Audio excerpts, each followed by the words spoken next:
So I think the first thing to say and to emphasize is that um,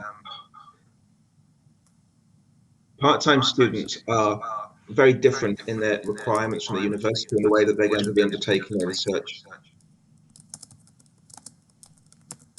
I'm getting a lot of echo, Richie.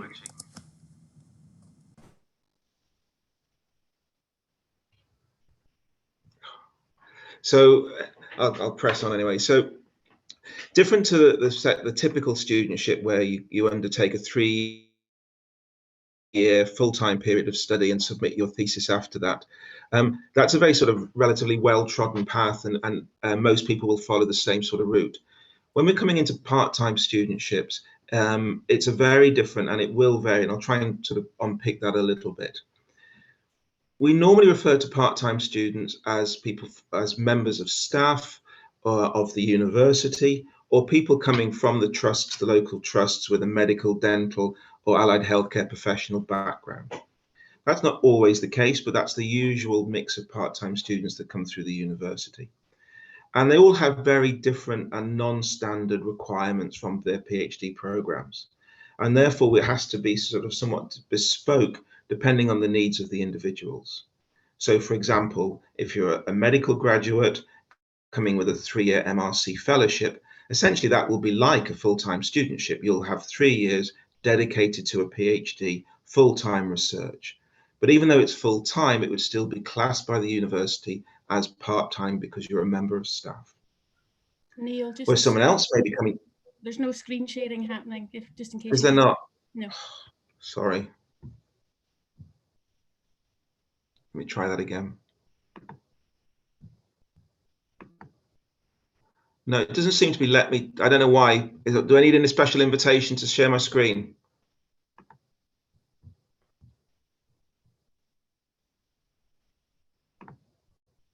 It did start before, but then when it was stopped in order to record. I apologize. I can't see it. Is that working now?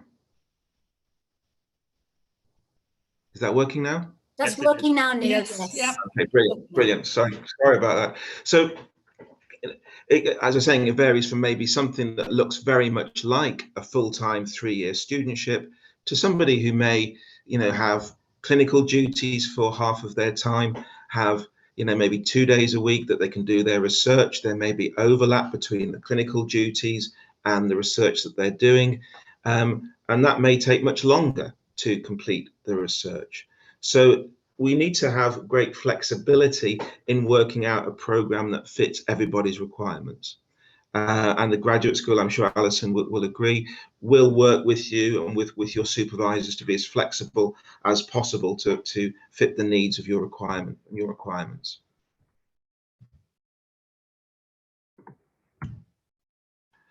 I think it's important, though, to remember that, if you're doing a part-time studentship, you'll still be judged by the same criteria as a full-time student.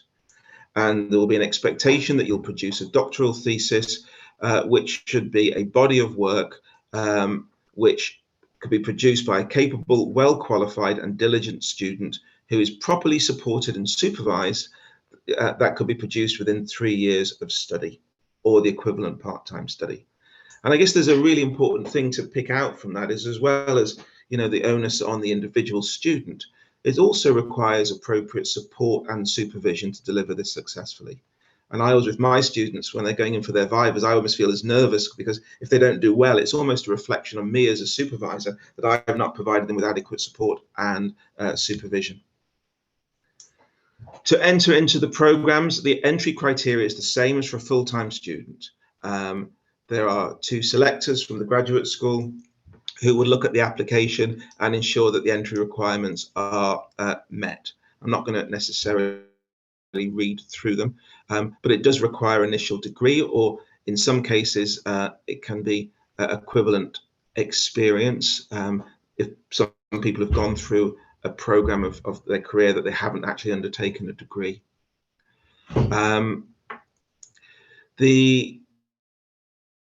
there is a requirement to submit some details by staff members about the actual appointment that they're going to be doing that from, and also be a requirement to give details of how the period of study would be funded.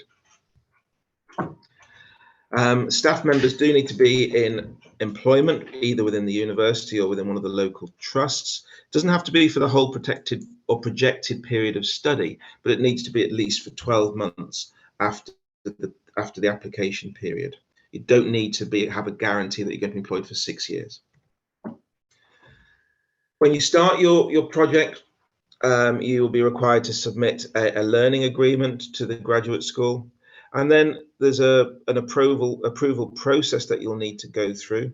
And within 6 months, you'll need to submit the appropriate documentation required, which will normally include and predominantly be a summary of the research that you intend to undertake. That will be different and is over a longer time period, so it's 6 months as opposed to 3 months for a full-time student. You have to have a supervisory team, exactly the same as for a full-time student. Most commonly, that will entail 2 supervisors, but there can be more, and the supervisory team can be extended. And also, once as part of the submission process, you'll be asked to nominate a progress panel, which will involve 2 people who are not directly involved in your project, who will oversee your progress during your period of study. Once you start your study, this is always one of the most questions, and when I do this in small groups, it's one that we spend most of the time discussing, is how long will it take? And this is what the regulations say. And there are 3 sort of categories, and A and C are the most relevant. So the period of study, as a student whose minimum period of advanced study and research in the university shall normally be not less than 3 years of full-time study. So if you're going for full-time, it would be a minimum candidature of 3 years. Jumping to point C, if you're a part-time student, then the minimum candidature will normally be 6 years. But what I said at the beginning, that everybody's needs are slightly different. And there could be people who are fully funded into a fellowship, who have no additional work requirements, either technical things within the university or clinical duties within the NHS, where you've got a full-time period of 3 years to work on your PhD. And even though you're registered as a part-time student, you can still submit after that 3-year period. There's no requirement for you to extend that study period to 6 years. If you are really part-time and you are spending 50% of your time on your project, then you'd expect that minimum, that 3 years, to extend to 6 years. So essentially producing a body of work over a 3-year period, but it's extended over 6 years because it really is part-time. And indeed, it could be somewhere between that, and it often will be somewhere between. It won't be dead on 3 years, it won't necessarily extend to 6 years, it'll be somewhere between. And that was the point about, being sort of flexible and making it bespoke for the individual who's undertaking the studentship. So it's somewhere between 3 and 6 years. After that period of studentship, you do get an additional year for basically writing up your thesis. So 1 additional year pending submission of your thesis. Occasionally, you will see people who will, completely finish their work and submit their thesis at 3 years. So this extra 1 year is not compulsory. You don't have to take it, but it is there to allow you to write up, and that can be tagged on to the end of either the 3 years or the 6 years or anywhere in between. And that really just goes over what I've said, is that where it becomes less clear is people don't necessarily fit neatly into the category of 3 years or 6 years, and the university will be flexible in working with you to ensure that you get a sufficient body of work to submit, whether it be the 3 or the 6 years, or indeed somewhere in between. How are things assessed as you go along? As I mentioned before, when you start to register for your PhD, there will be an appointment panel or a progression panel will be appointed. Usually do that in discussion with your supervisor. And what that panel will do is we'll meet with you on a yearly basis to see how things are going with your thesis. Usually that will involve a mix of either a written report, particularly after year one, and then perhaps presentations beyond that. My students always get incredibly nervous when it comes up to their progression panels. They feel this is a big hurdle that they've got to get over. And I try to say to them that's not necessarily the case. The progress panel is there to help you and to identify problems or issues early on that can be resolved. So if there is a problem with the project that you're not managing to recruit patients, or you're not managing to get the resources that you require, your progress panel isn't there to fail you. It's there to identify those problems, advise you, and to help you work with your supervisors to overcome those problems. At the end of the day, when someone registers for a PhD, it's in the benefits of that individual and the university to ensure that there's a successful outcome. So that progress panel is there to ensure that you get that successful outcome. And although it might seem a bit stressful, it really shouldn't be. It's there to help you. And that there will be that yearly assessments through, maybe assessment is the wrong word, maybe that increases anxiety, but a yearly meeting with your progress panel to ensure that you're making adequate progress. And what the progress panel will do, will recommend that you either progress on to your next stage, so into the next year, or potentially hold people back or raise problems. But that's a very unusual outcome in my experience. But it will also give you feedback on progress. And it's an external sort of two pairs of eyes to look at your work and think, actually, is this on target? Are you going to end up with a body of work to submit as your thesis at the end of your period of study? So they are key and important. They have a key and important contribution to your work, but they should be seen as support rather than something that's going to impede your progress. At the end of the period of your study, you will submit your thesis.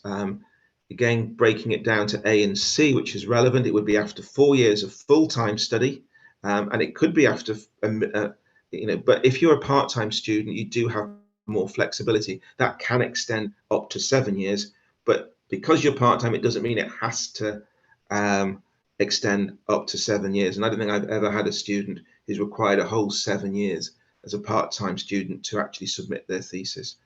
And I would encourage you, particularly if you have more time to dedicate to research, to see it as you trying to submit in a shorter period than that, if possible. And as I said, you have a period of pending submission for write-up. One other thing about your thesis submission, which is relevant to part-time students, is thesis submission by publication. So it may be that you would have a sufficient body of published work that you could pull together as a series of paper and submit that as an alternative to actually writing a specific thesis for submission.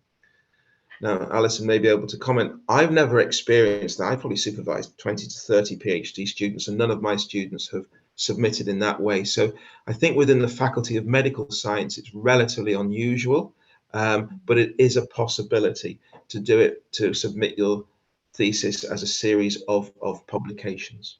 Do you want to expand a little bit more on that, Neil? Because the actual assessment and the metric for this is, yeah, go on, Alison. Yeah, please do. We have had an increase in thesis by published work across the faculty in the last few years, certainly in the last 2 years. Right.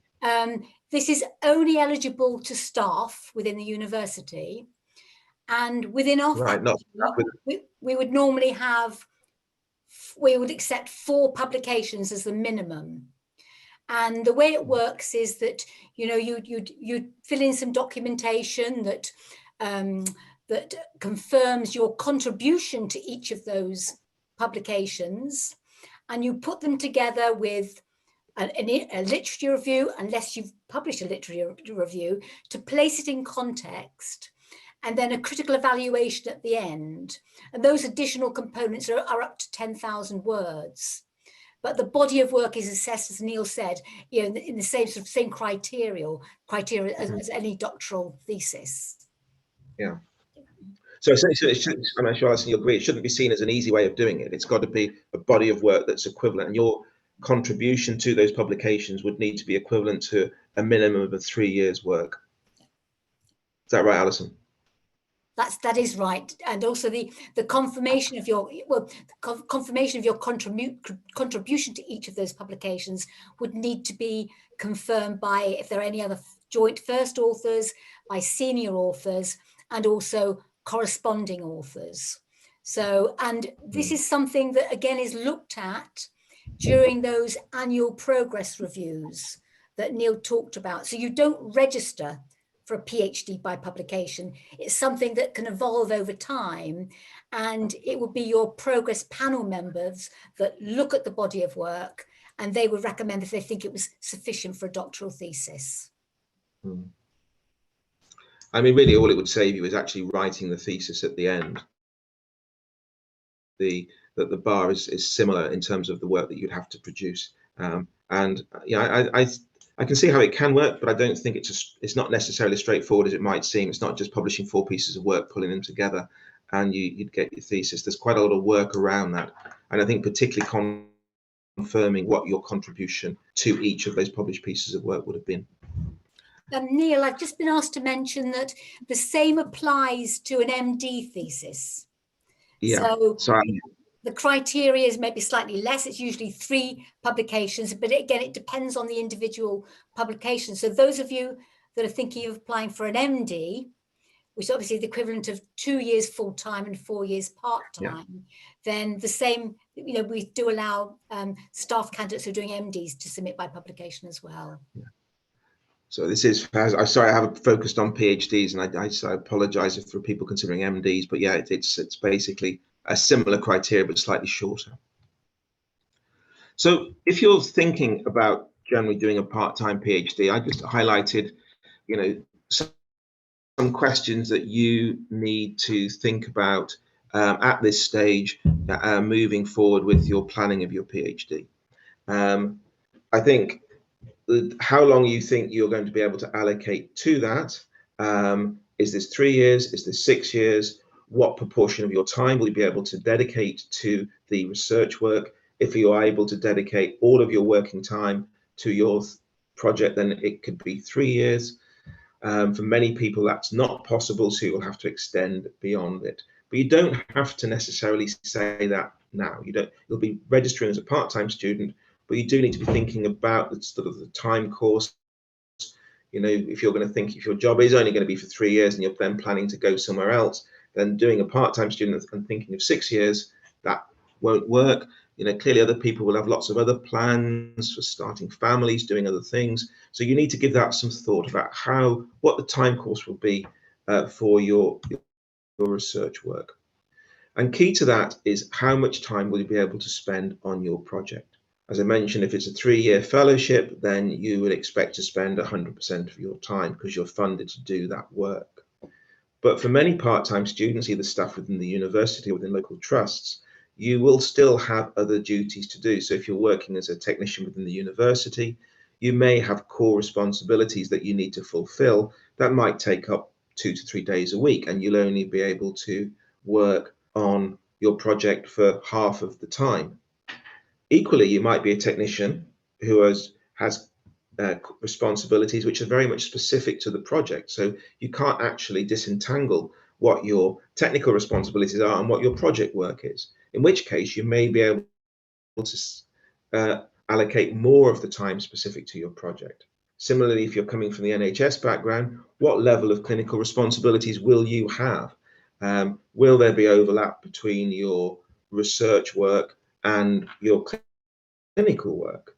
So for example, if you're doing clinics in a certain area and you're going to be recruiting all of your patients and approaching all of your patients within that clinic, there will be overlap with what might be NHS activity and your project. So again, you can't write recommendations for everybody. It will be individual, and it will depend upon what times you have available. And that just going over what will your other commitments be. Will they be related to your research work, or will they be completely separate from your research work? You may also have to think, how long is your contract? That may deem how quickly you need to, or what time frame you need to complete your studies within. Also think about who'll pay your fees. Again, these are discussions that I think should be had up front with your supervisors. Sometimes they'll be covered by fellowships, other times they won't. You may have to self-fund your PhDs. Sometimes supervisors will have funds available that can pay your fees. But that's something you will need to give consideration to, who will actually pay for your postgraduate degree. You'll also think as you go along when you're planning to write up. I can tell you now, if you're in a clinical job and you've got time to do your research, but then at the end of that period, you're going to go back full time into a clinical job, writing up can be a struggle because you've got lots of other duties. So when you're thinking about your period of research, factor in, when are you going to write it up?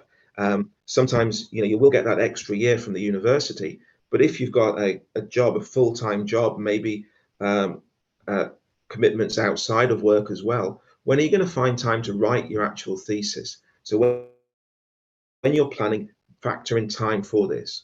Everybody, as far as I've ever come across, underestimates the amount of time it will take them to write up their thesis.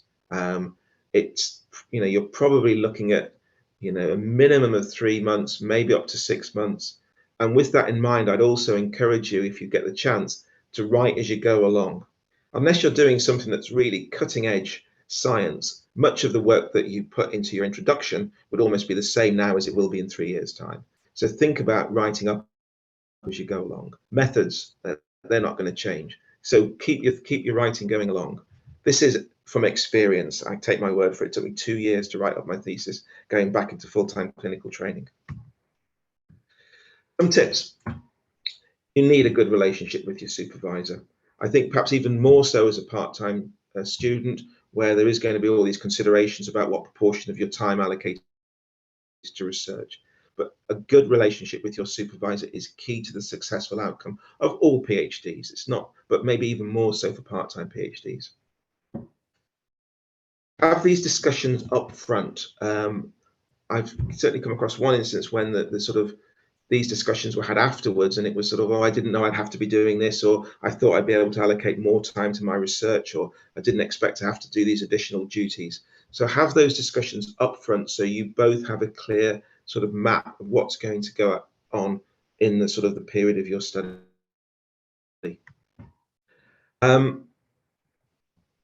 Again, it's sort of, there's lots of resources delivered through the graduate school which are relevant for full-time, part-time students. Do use the resources that are available to you. But reinforcing the point about assessment panels, they are important. They're there to support you, to help you through your studies, and also they potentially represent an avenue to raise concerns. So if you're worried about the way things are going, but maybe you don't have that working relationship with your supervisor, speak to the people who are looking at your PhD external from it.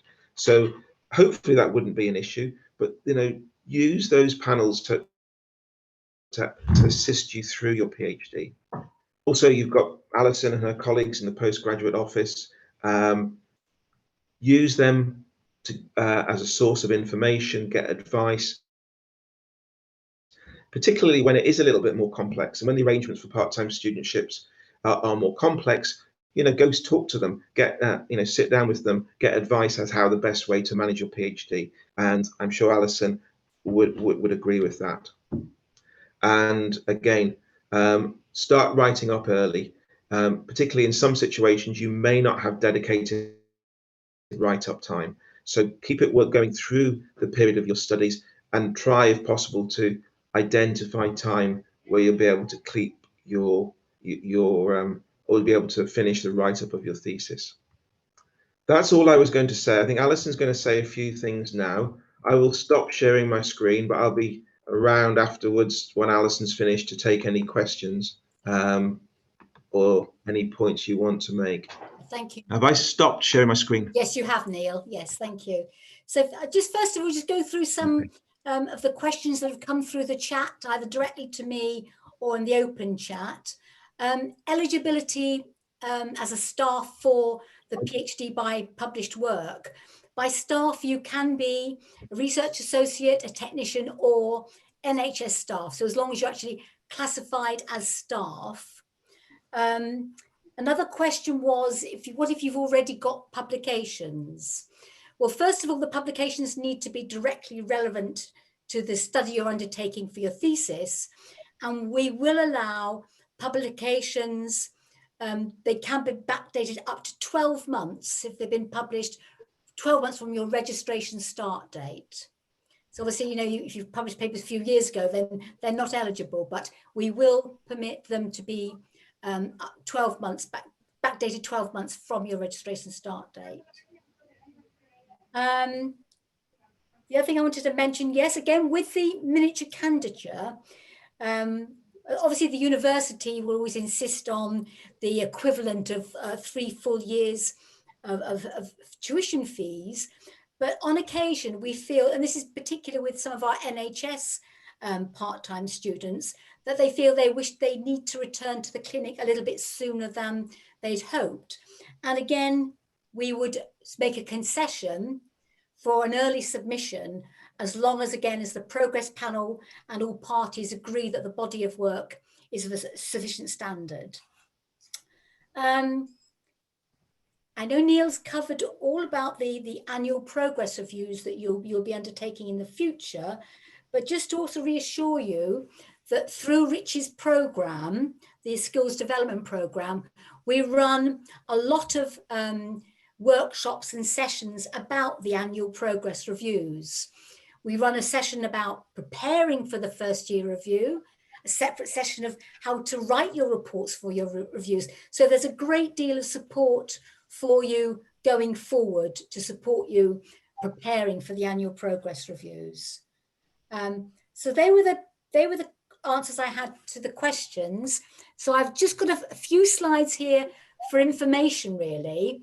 But don't worry about writing any names and details, because I'll forward these slides, and Neil's going to forward his slides to Richie as well. So you'll have access to these slides afterwards. So, okay. So let's have a little look. Let's see if it lets me share my beginning. Okay, so we've done that already. So all of you, irrespective if you're based in one of our schools like dentistry or pharmacy, you'll all be aligned to one of our 3 institutes within the faculty. All our postgraduate students are based in one of these 3 institutes: Biosciences, Population Health Sciences, and Translational and Clinical Research Institute, where Neil and I are based. You may find that you have supervisors who are from separate institutes as well. So we do have a number of cases where it's cross-institute supervision. I've very often have had students who are actually now based in biosciences who co-supervise. You'll also have access to a wide range, I think there's over at least 20 now, different research themes across the faculty. So these are research themes that offer a lot more about particular themes of research, and then you can actually, you know, align yourself to different research themes depending on your discipline and depending on, you know, the advice of your supervisors as well. So we have research themes that are appropriate for all 3 institutes, and there's overlap as well with these. Each of the institutes has a dean. So we have Joris for biosciences, Andy Blameyer for translational, and Professor Kath Exley for population sciences. Equally, you will all have a postgraduate research coordinator in your individual institutes. We have Tim Cheek, Peter Gallagher, and Professor Elaine McCall, who I believe is on this call this afternoon. There will also be deputy tutors for you as well. So if you see what I'm getting across here, there's a lot of people, a lot of support available for our PGR research students outside your supervisory team and outside the graduate school as well. Although, just take into account actually that all these actually are members of the graduate school. You are members of the graduate school as well. Then there are also support services, and these are the people that will be emailing you about reports and reminders as well as you go forward. So I just want to end on this slide just to reassure you that this is our support wheel across the faculty. That obviously Neil has talked about the supervisory team. You've got your progress panel, there are the coordinators, student representatives. You yourselves may wish to be a student representative. There's administrators and other fellow students as well, even outside the graduate school. So there's lots of support here available to you. And that's all I really wanted to say. I will stop my share. I don't know if Richie wants to say a few words now, and then maybe we can open up to some questions and answers. Yep. So there's a question in the chat, which is there funding which can be accessed for additional costs, such as purchasing software? That wouldn't come unless you received in receipt of a studentship, then there's no faculty support that wouldn't be connected to a particular project. I mean, sometimes different research groups and different supervisors will have bought their own software for a particular an analytical tool. For example, where I'm based, quite a few people have Prism, which is something we all regularly use. So it depends on what the software is that you require. But it's worth having conversations with your supervisors and other researchers to find out what is available to meet your needs. I think that's everything in the chat. There was something Gemma was asking about PhD by publication for NHS staff. Can I first make a point about PhD by publication? I really would think hard about thinking about this as a potential route. I know Alison's just said that you can use papers that you have published in the previous year, but I think that there's a tension in terms of what you're hoping to achieve with your doctorate. So a doctorate, a fully written out doctorate, explains everything that you've done. The paper is really just the tip of the iceberg of the work, and I think that you don't necessarily get the opportunity to fully document and explain everything that you've done. I can only imagine a Viva is a much more difficult process if you've got a PhD by publication and you're having to explain, even though you've effectively passed because of the peer review process saying it's okay. So I would be wary of entering into that route for various reasons. I think pedagogically, it's poor as a mechanism. Outside of that, I just wanted to give you something of positive, I guess, which was that the workshop booking system is entirely open. So if you want to access materials now, if you're thinking about doing a PhD and you think, oh, okay, well, actually, it would be helpful if I went to a session about the first year review to hear what it was about, or I went to sessions about writing a dissertation or writing a thesis, or you're welcome to attend any of those sessions. You can book up and attend it. So you don't have to be registered to attend any of those sessions. If you don't know where the workshop booking system is, I can show you. As Neil was saying, there's materials available. We're trying to move those materials into the workshop booking system rather than onto the separate pages. But that'll become more clear as we produce a development program booklet for next year. There's some comments. Question from Suzanne about publication costs from the university. Susan. So essentially, occasionally the university will cover publication costs of certain manuscripts, but for the majority of manuscripts that you'll publish during the course of your studies, you, or more specifically your supervisor, will be responsible for the publication costs. I mean, my group of my students have actually published quite a lot in the last 6 months, and I've paid for three of four the publication charges. With one studentship, the student is funded by a local charity, and I did submit a publication waiver form, which was approved. But that's something you constantly have to do. And in most cases, it's as Neil said, it's down to the supervisors or your scholarship to actually fund that. Yeah, I was going to add from my experience, and going back to Neil's thing about what to think about, staff PhDs would be paying the basic tuition fee, which doesn't include any premium for bench fees or research costs. So you do need to think about how you will fund the running costs of your research. So people have talked about publication software. You will, of course, have access to all of the standard university software, which includes statistical software. But if there are, running costs in a lab or for field work, then either that needs to come from research group or funds or supervisors' funds. There isn't a bench fee element. And picking up on a question from Lucy, if the part-time student fees are 50% essentially of the full-time student fees, and if you finish your studies in less than the 6 years, you'll still pay 0.5. It doesn't increase proportionately, so you'll just pay the full-time students for the number of years of candidature.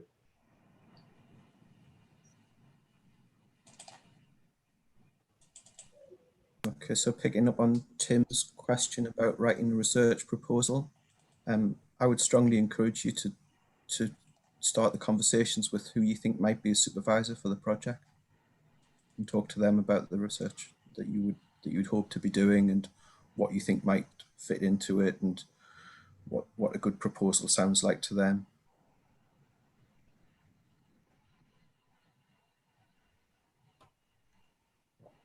Yeah, I agree. And I can't sort of overly stress the importance of the relationship and the communications between the student and the supervisors. That's really key. And that starts right from the beginning when you're planning the project. The comment about thinking about what resources you'll need. Are the resources in place? If they're not, how are we going to fund them? How are we going to fund publications? These are all really key conversations to be had at the early phase. It's no point sort of getting 2/3 through your thesis and thinking through your project and thinking, oh, I need this piece of equipment or I need this resource, and it's not available and there's no money to get it. So really important conversations to have early, even at the planning stages of your thesis.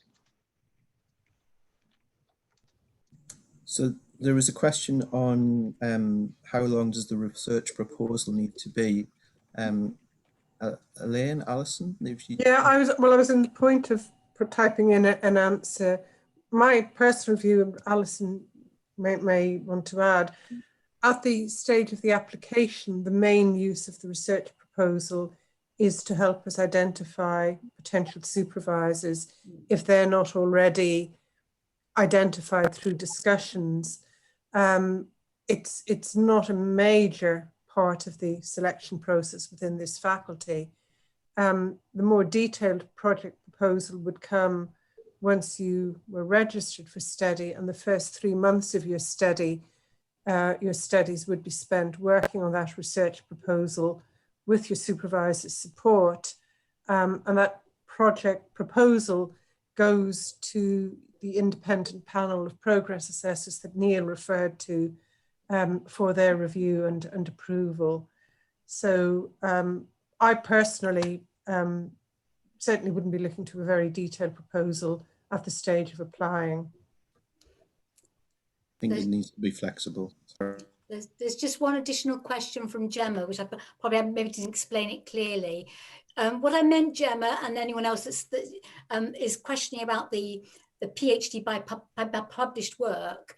You don't register for a PhD by published work. You just register for a PhD.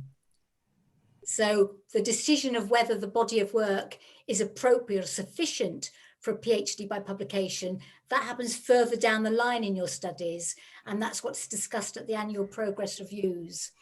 And obviously your supervisor would feed into that as well. So you register as a PhD student, not as a PhD, not as a PhD student who's going to submit by published work. Is that clear? I hope it is. Kia's got an interesting, good question. Do you factor in writing up time? Can you kind of factor it in as part of a 3-year PhD? It's really difficult to say how long it's going to take you to collect the data and write up and do the analysis. So you could think about it in terms of, well, I would like to finish within 3 years, and that'll require a lot of what Neil was suggesting in terms of writing up as you go, trying to make sure that everything's been checked and everybody's really happy with kind of what you're going to submit on that at that 3-year deadline. I just think it's a lot to do to do the kind of all of the kind of work and all of the writing at the same time. So it may be that you can kind of do it in 3 years, 2 months or something like that. If you I have had actually probably certainly two of my PhD students who both had mortgages and both knew that they had 3 years to complete before they were taking on, a new job elsewhere. So, but they knew that from the onset. So when they finished a piece of work, they would actually write it up. And they did what Neil said, Neil said before, they wrote up their methodology very early on and just added to it. So they were the ones that knew, they were guided obviously by the supervisory team and by the panel, but they knew when to stop lab work and use the remaining time for the write-up. But it was down to financial reasons and practical reasons as well that they actually did submit within the 3 years, just within the 3 years. Alison, could you, because we're having... It is, I think Kay is right, it would be very unusual for you to have a dedicated 6-month block, which is just put aside for writing up. Alison, could you clarify the status for people who are currently employed by the NHS, so who would hold their substantive contract with the NHS, so whether they're eligible for, well, 2 things: the staff fees reduction and also PhD by publication, because that's for the staff. If they are registered as staff, irrespective of their position, they are eligible for a PhD by publication. Yes, that's that answers that question. For the staff fees, they need to be have a contract with the university to be eligible for staff fees, as far as I know. Neil, I don't know if you know otherwise. In that, I'd probably have to double check that. As far as I know, they need a university contract to be eligible for staff fees. That was my understanding as well. Yeah. So, but I know there has been some slightly grey areas in the past on that. They have, and again, it can be looked on a case-by-case basis. But when the applications come through, they would normally also include their university contract. And again, if they had a contract for 1 year or 2 years, that's when they're eligible for the reduced fees. If by then, after that period, they are not university staff, then full fees are required.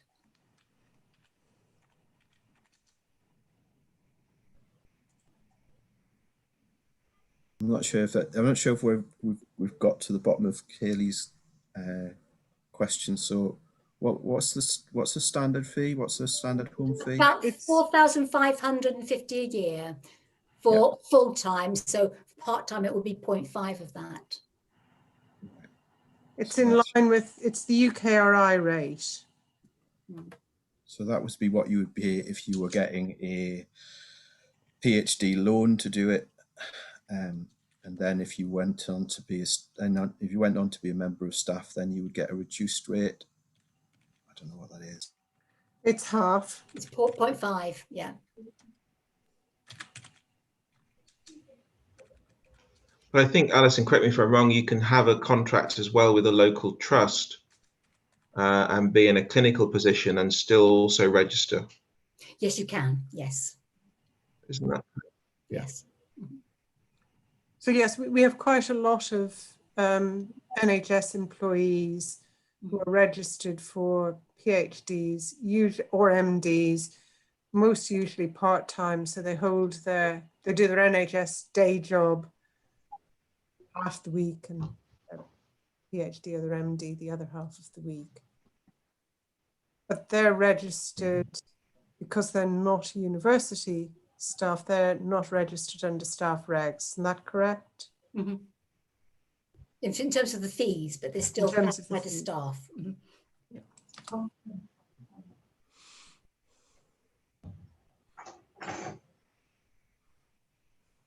Okay, so just to try and make sure we've got Gemma's question properly clarified. So is honorary contract enough for the NHS to be counted as staff? So you're free to register. I guess the question can only be around whether you'd get whether you had an honorary university contract, whether that would give you reduced fees or not. And I guess the answer is no. Within that, there's a statement that asks, how you contribute to the university. So it was, okay. I think that's on one of Neil's slides about they would expect you to do some sort of contribution. I mean, it can be sometimes RAs, technicians, or different roles as well. And with that honorary contract, then they would get the reduced fees. If they were honorary contract with the university, yes. Yes. Okay. There we are. I think, is that it, Gemma? I think this goes to show the complexity of this, and probably if you have individual questions about your current status, is to have that individual conversation with the graduate school, because everyone's circumstances are slightly different, and work with the graduate school to try and find the best arrangement that suits what you can do and the amount of time you can dedicate to research, where your main contract will sit, whether it's with the trust, with the university. These are all very bespoke, and that's why I said at the outset that when it comes to part-time studentship, there's no one size fits all. In fact, there's probably a size for every individual who's undertaking a PhD as a part-time student. So it's actually finding the program and the way that it's set out that suits you as a would-be student. And I've got in those slides, it's actually got the email address to the main, to the central email address to the graduate school. So, please feel free to email if you have any further queries about that. Important question by Sean about the international part-time fees. I think that is quite important because I think that's slightly different, isn't it?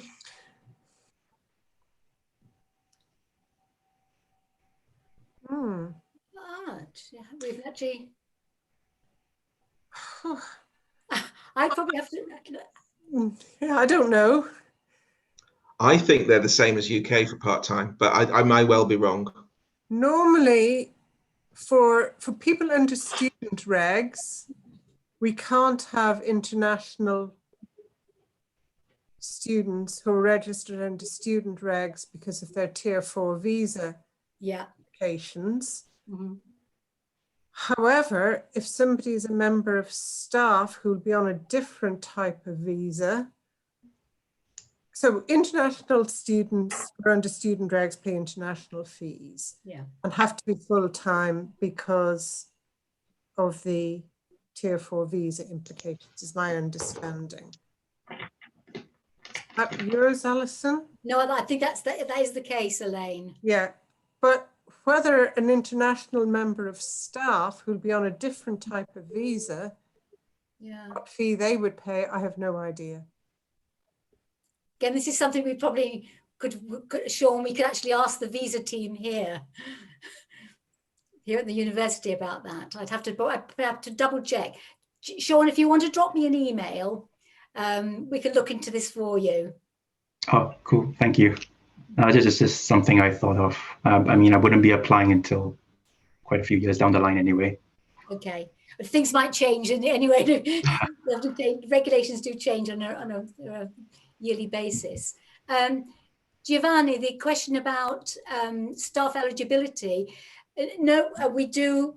It can be, I mean, Neil's had technicians who've undertaken PhDs. It can be research assistants, research associates, technicians, or NHS staff. So there's no level to start off as long as you're classified as staff. You would need to have the, and you fulfill the undergraduate entry requirements. Yeah.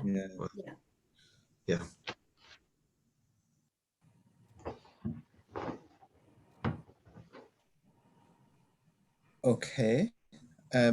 Since we've got 5 minutes, if anybody's got any final questions, otherwise, I'd just like to thank Neil, Alison, and Elaine.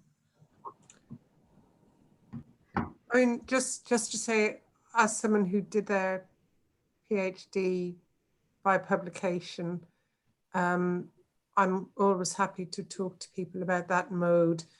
It's not necessarily an easier option. I mean, I think my main beef with it is the sort of retrospective accumulation. So I think it's quite difficult if somebody sort of says, okay, well, I've been researching away for 10 years and I've got 7 papers. Where's my PhD? I think that's a really it's not the process. No, I think it's probably more challenging, isn't it? I mean, John, when we were talking about allowing retrospective papers, John Kirby has always been quite keen that the retrospective papers be ones where the people who are now your supervisors have been engaged, because otherwise there's risk of people saying, well, I didn't have supervisory support with that paper, and now the examiners didn't like it, or whatever. So it's not a straightforward route. Yes, Nicole. I know somebody who is doing a staff role outside of research and is doing a PhD. So that's definitely a yes. Yes, definitely. Again, it's if they're affiliated to the university. The only thing I would say is you've got to make sure then you've definitely got the time, because then there's no overlap. You can't be doing a technical role towards you that produces results that you can put into your PhD. You're going to be definitely having to dedicate 2 separate elements of your life. So it's a lot of work. Giovanni, could you also drop me an email, and then I can add you to the email about the international fees, rather than so you and Sean, please.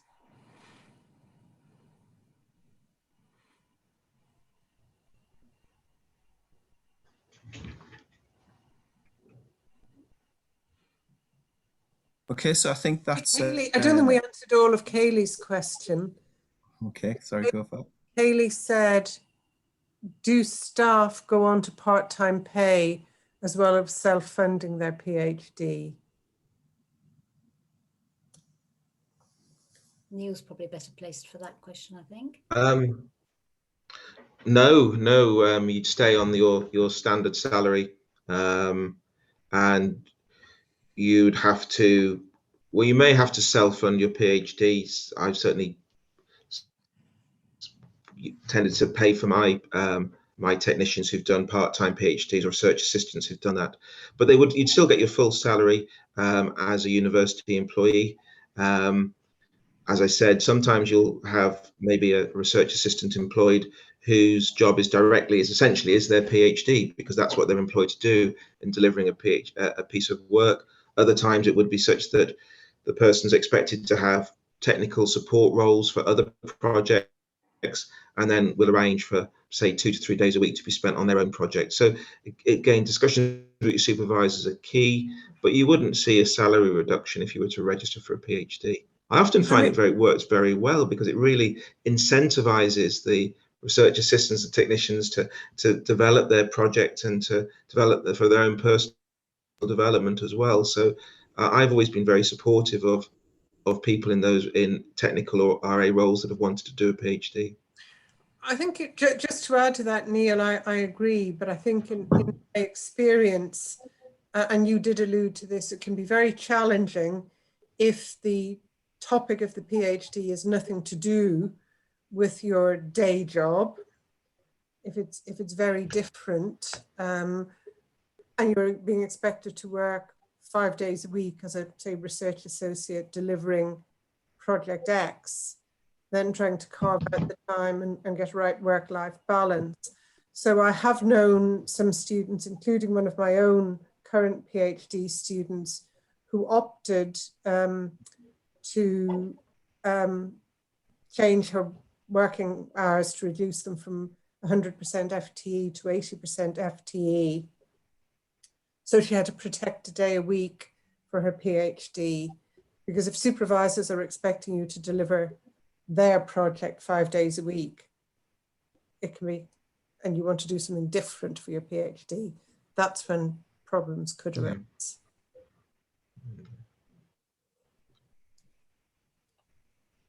Okay, well, it's 2, so we better go, and I'd like to say thank you again to Neil, Alison and Elaine. If you have any questions, you can always email medpg dev and I'll pass them on to my email addresses there. Okay, thanks very much, and thanks very much, and bye. Bye, everybody. Bye. Bye. Bye, Neil. Then we've got to go to the PGR subcommittee now, haven't we? Well, I've got it down as 3. Oh, I think you're coming for the AMRs. That's okay. Yeah. I'll yeah. put a join that now. Okay. Okay. Cheers. Okay.